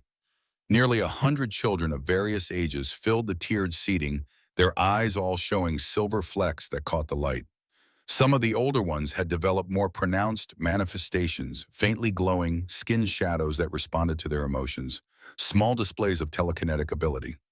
Reed stood at a monitoring station coordinating with a team of scientists who had defected from the Institute after witnessing the truth about the convergence. They had abandoned Wagner's vision of control and weaponization, choosing instead to help guide this new evolutionary path. Is everything prepared? Maxwell asked Reed. She nodded, though nervous tension showed in the tightness around her eyes. The communications satellite will broadcast globally for precisely 7 minutes, long enough to deliver our message, but not enough time for hostile agencies to pinpoint our location. And Wagner, secured but present as requested. Reed looked uncomfortable with this decision. I still don't understand why you want him to witness this. Because he needs to see the future he tried to prevent, Maxwell explained. He spent decades believing ethereals threatened humanity. He needs to understand that we're offering evolution, not extinction. The chamber doors opened and Wagner entered under heavy guard. The former Institute director remained defiant despite his captivity, his military bearing undiminished, his cold eyes assessing everything with calculating precision. Colonel Blackwood, Wagner acknowledged with formal correctness. Dr. Reed, or should I say traitor, to your species. Reed ignored the provocation, returning to her instruments. Wagner's gaze shifted to Aria, studying her transformed appearance with scientific detachment. Fascinating, he observed. The convergence has stabilized in you.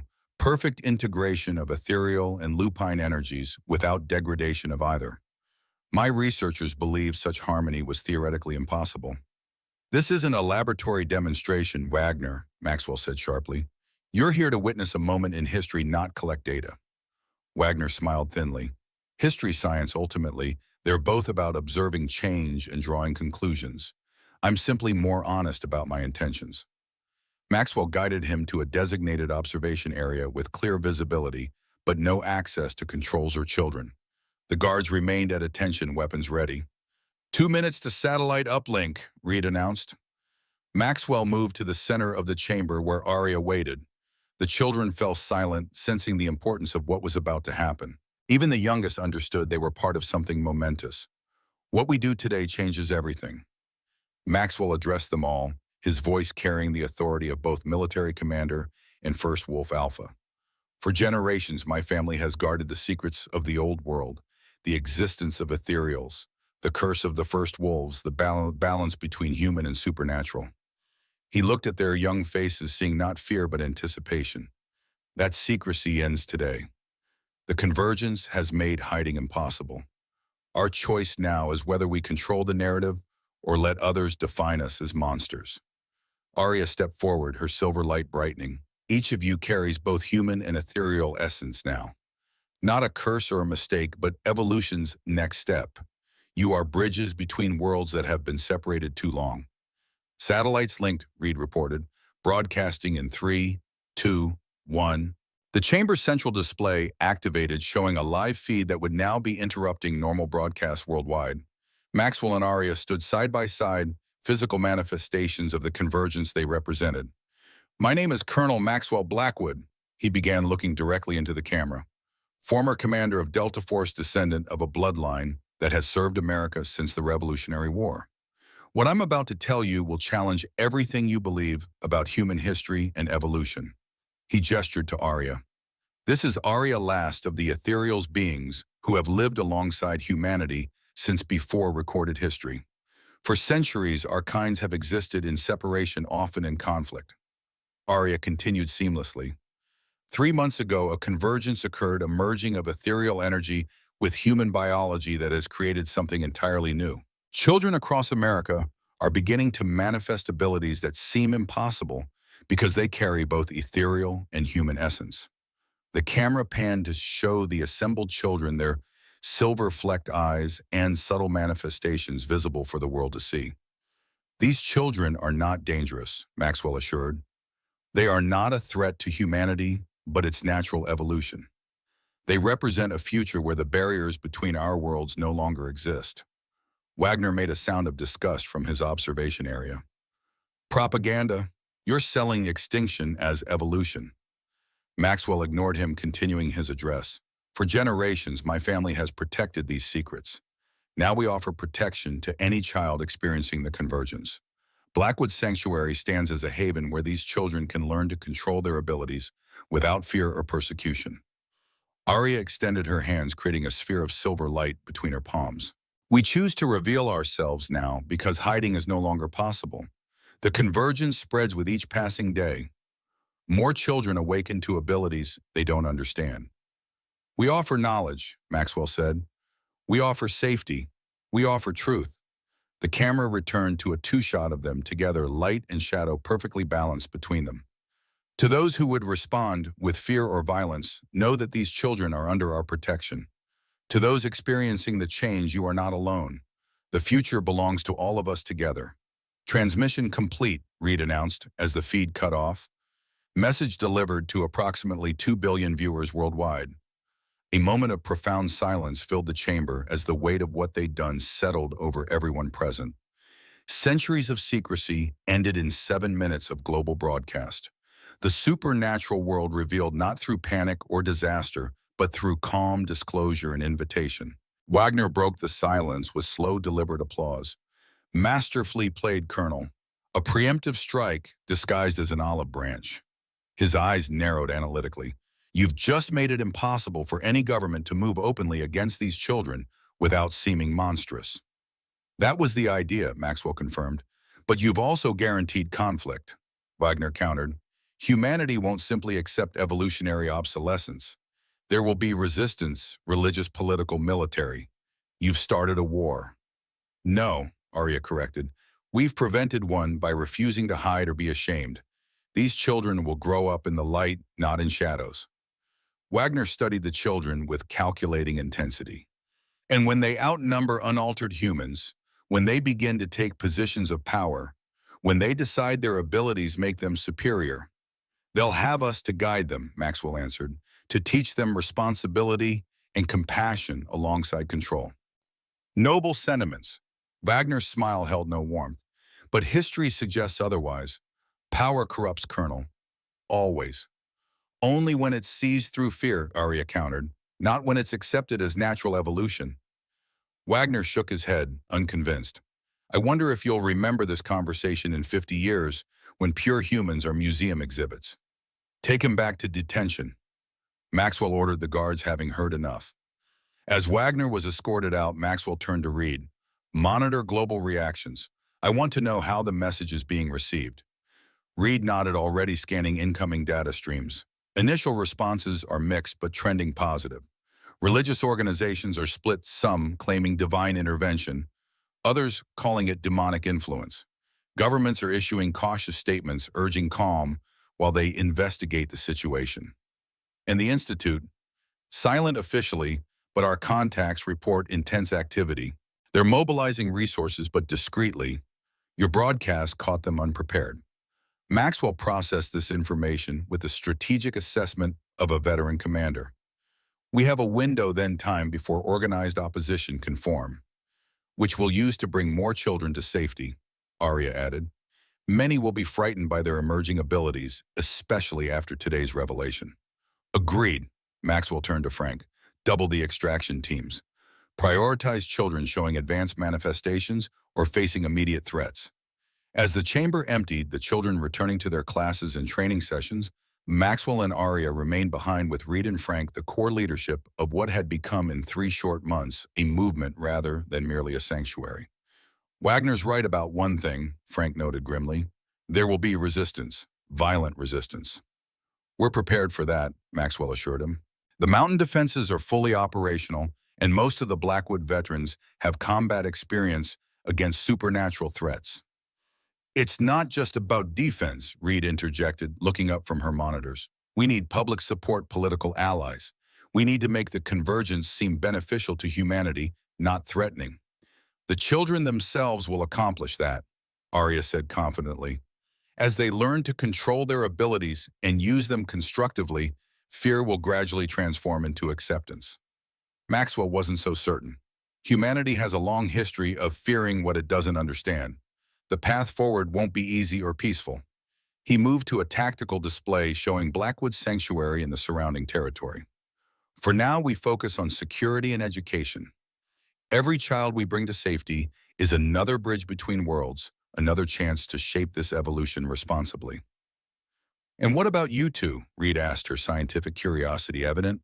The convergence within you continues to stabilize, creating abilities we've never documented before. Maxwell and Aria exchanged glances, silent communication flowing through their strengthened bond. The truth was neither fully understood the changes still occurring within them. Each day brought new discoveries, new capacities emerging from their merged essences. We're becoming what we need to be, Aria answered simply, guides for what comes next. The conversation was interrupted by an urgent alert from the perimeter sensors. Jackson Moore's voice came through the comm system. Colonel, we've got multiple aircraft approaching from the south. Military configurations, no transponders. Maxwell moved immediately to the command console. Identification. Unmarked, sir. Electronic signatures match Institute equipment, but on a scale we haven't seen before. At least 6 transport helicopters escorted by armed drones. Wagner's reinforcements, Reed concluded. The Institute must have had contingency plans in place. Time to intercept, Maxwell demanded. 12 minutes at current speed, Moore reported. They're not trying to hide their approach.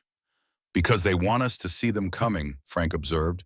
Psychological warfare, show of force. Maxwell's tactical mind rapidly assessed options. Active countermeasures. Surface-to-air defenses are online, but engaging will constitute an act of war against what are likely government assets, Moore replied. Warn them off first, Maxwell ordered. Standard military protocols.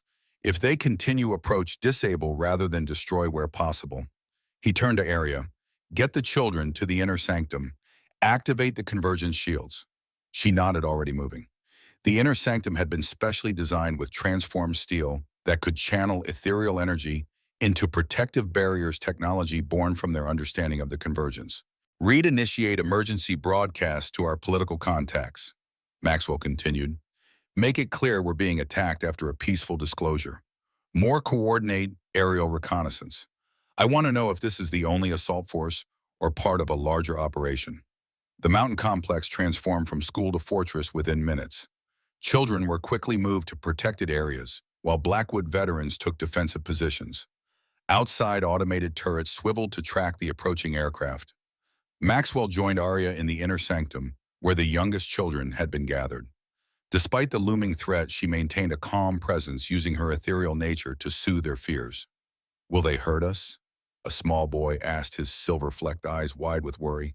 No, Maxwell assured him with absolute conviction. No one will hurt you while I'm here.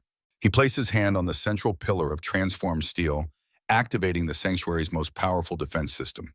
The entire chamber hummed with energy as the convergence shields engaged, a perfect fusion of ethereal power and human technology. The shields will hold, he told Aria, but we need a more permanent solution. Wagner's masters won't stop with one failed assault. Then perhaps it's time we demonstrated exactly what the convergence makes possible, she suggested, her expression resolute. Maxwell understood her meaning immediately. Over the past 3 months, they had been developing their combined abilities in private, carefully exploring the limits of what their merged essences could accomplish. What had begun as simple sharing of powers, her light stabilizing his wolf, his shadow anchoring her ethereal form, had evolved into something far more profound. They had discovered they could manipulate reality itself in small ways, creating localized changes to physical laws. They had kept these abilities hidden, concerned about their implications. But with the sanctuary threatened and children at risk, that restraint might need to end. Together then, he agreed, taking her hand.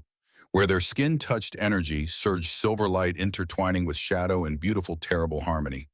The bond between them widened, deepened, allowing their merged essence to flow freely between them. Maxwell's first wolf nature emerged partially, not the monstrous transformation of battle, but something more controlled, more refined. His eyes blazed, solid gold shadows coalescing around him like living armor. Aria's ethereal form brightened until she seemed composed entirely of starlight, only the threads of shadow marking her transformation. Hand in hand, they ascended from the inner sanctum to the mountain's peak. The approaching aircraft were visible now, black shapes against the darkening sky. Warning shots from the sanctuary's defenses flashed across their path, ignored as the formation continued its advance. They believe we won't engage, Maxwell observed, that we'll surrender rather than risk open conflict. A fundamental misunderstanding of what we've become, Aria replied. Together they reached out through their mod, not just to each other, but to the transformed steel throughout the mountain, to the crystalline flowers blooming across the landscape, to the very fabric of reality that had begun changing since the convergence. The air around Blackwood Mountain shimmered as unseen energies gathered. The approaching aircraft suddenly slowed, buffeted by winds that hadn't existed moments before. Electronic systems flickered and failed as reality itself warped around them. Maxwell and Aria weren't attacking the aircraft directly, but changing the nature of the space they occupied. Air thickened, becoming resistant to mechanical passage. Electronic signals dispersed before reaching their destinations. Fuel molecules refused to combust properly. One by one, the aircraft were forced to retreat or risk falling from the sky. No weapons had been fired from the sanctuary, no direct assault launched yet. The Institute's show of force had been rendered completely ineffective. They'll try again, Maxwell said as they watched the last helicopter turn away, with different technology, different tactics. And we'll continue evolving in response, Aria replied. That's how balance works. From their vantage point, they could see the sanctuary below, lights glowing within the mountain children and protectors, safe behind walls of stone and transformed steel. Beyond Blackwood Falls shimmered in the distance, a town forever changed by the ethereal energy that had seeped into it for a decade. What we did today, Maxwell reflected, manipulating reality itself, that's what Wagner truly feared. Not the children's abilities, but the potential of full convergence.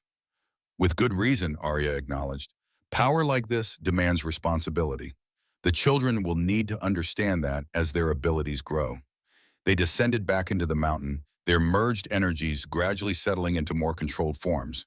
In the command center, they found Reed analyzing data from the encounter while Frank coordinated with defensive teams.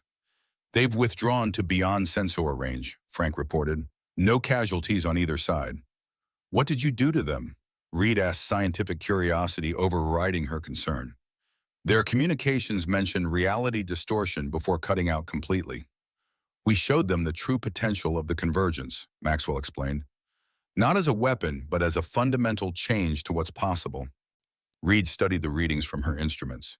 The energy signatures are unlike anything I've recorded before, not ethereal, not biological, but something entirely new.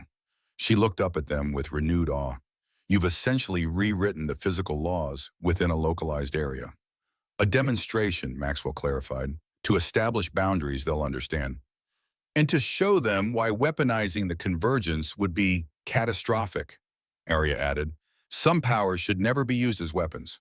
Reed nodded slowly, the implications settling over her. I'll prepare a detailed analysis, but preliminary findings suggest the convergence is accelerating. Not just in U2, but throughout the region. The very fabric of reality is changing. Which means we need to focus on guidance more than ever, Maxwell decided. The children must understand the responsibilities that come with these abilities. The mountain's communication system activated Moore's voice coming through with urgency. Colonel, you need to see this. Global news feeds right now. Reed switched the main display to international news coverage. Scenes from around the world showed gatherings of people and adults and children with silver-flecked eyes. Some demonstrated small manifestations of ethereal abilities. Tiny lights floating above palms, shadows moving independently, objects shifting without touch. It's happening beyond our region, Reed whispered. The broadcast didn't just reveal the truth. It triggered dormant convergence in people we never expected. The news anchor spoke over footage of a young girl creating crystalline flowers from bare earth. Following the mysterious global broadcast by Colonel Maxwell Blackwood, reports of supernatural manifestations have emerged worldwide. Authorities urge calm as scientists rush to investigate these unprecedented phenomena. This changes everything, Frank stated the obvious. We're not just protecting 100 children anymore.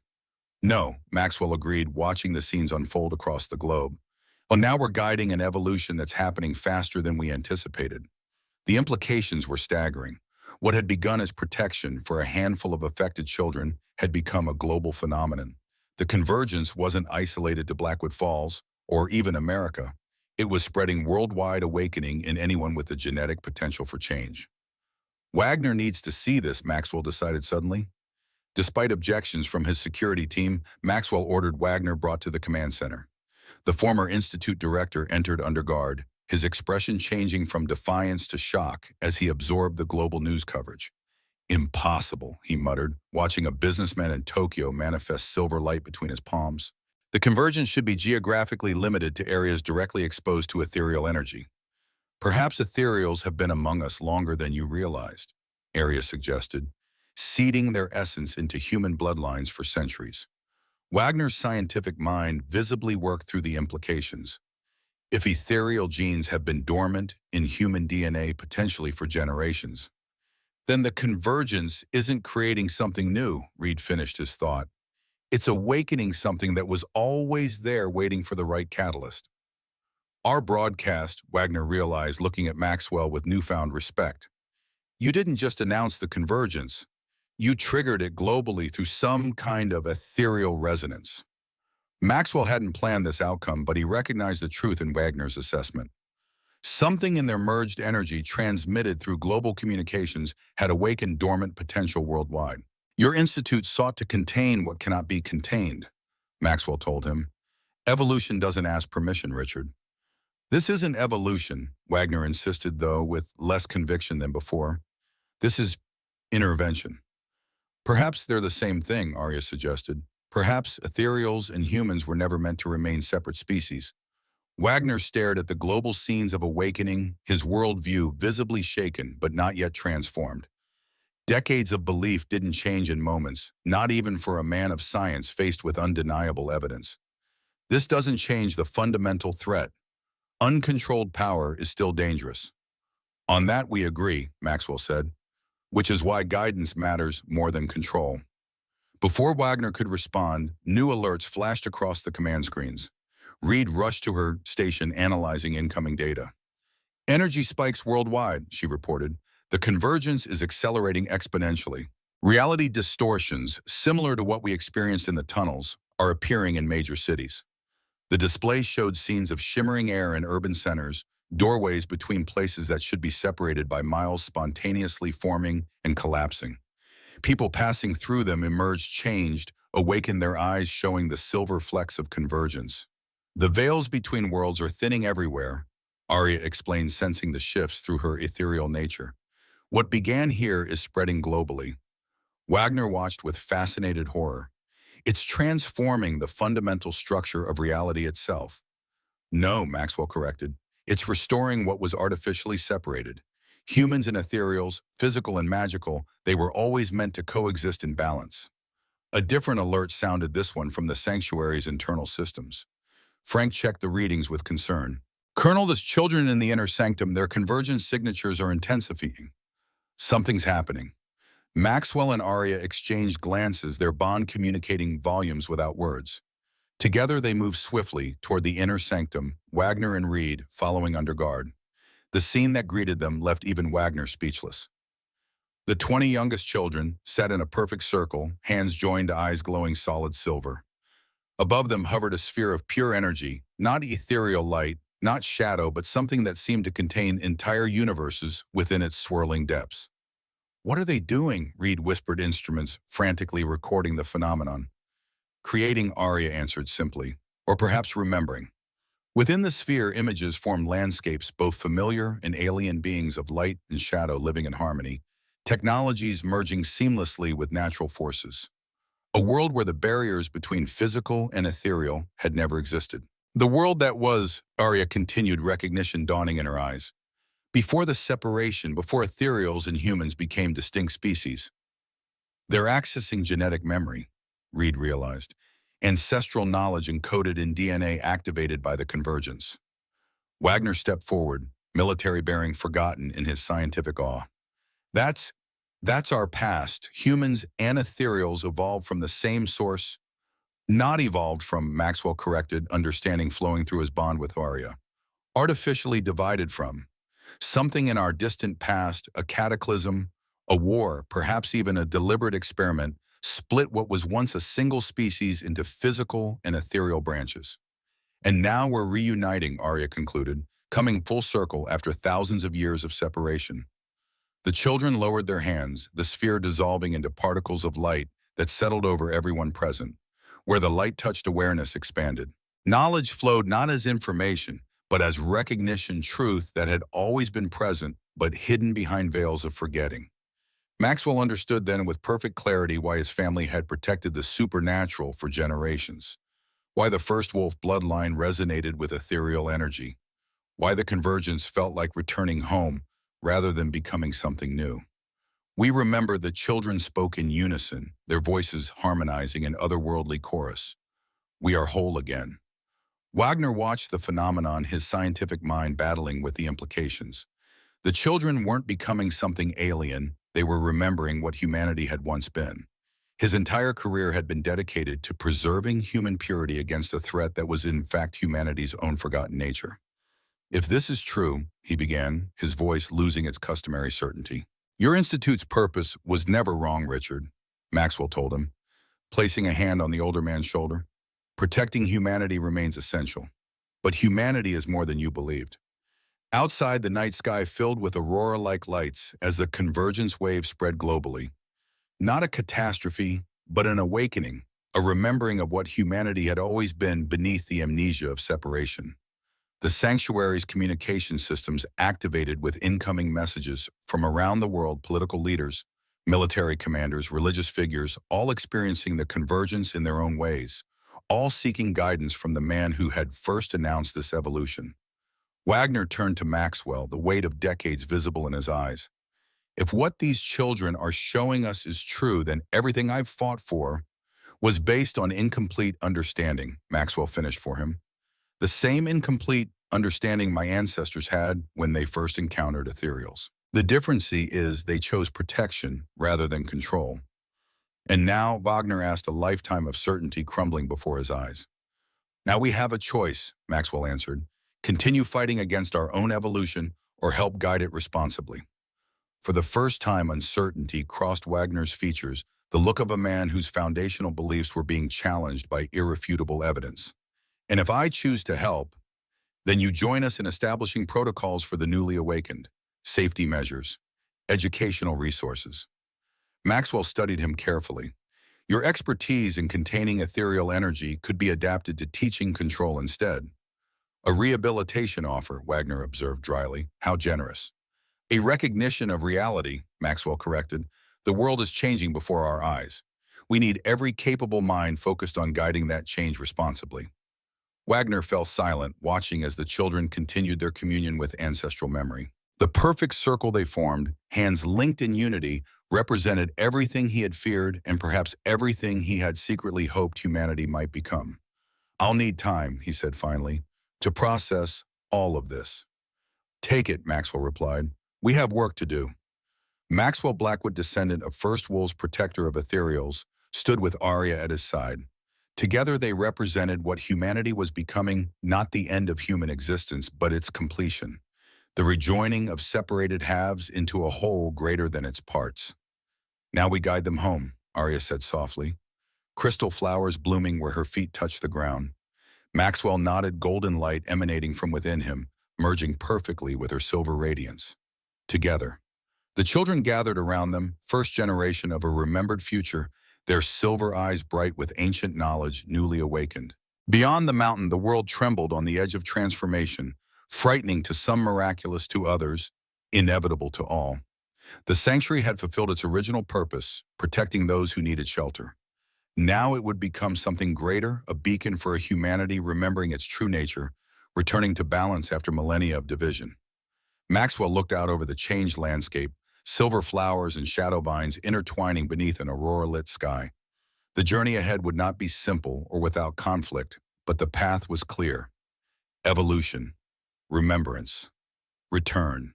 The last guardian of the old world had become the first guide to the new.